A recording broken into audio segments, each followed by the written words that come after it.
റഹ്മത്ത് പൂത്തുലഞ്ഞാടുന്നല്ല റമളാൻ രാവിൻ വിശേഷം ചൊല്ലാം.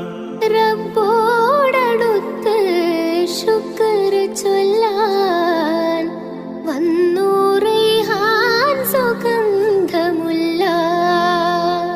അധിപതിയോനെ വിധി തരുകോനെ ആരവമാലൻ മനം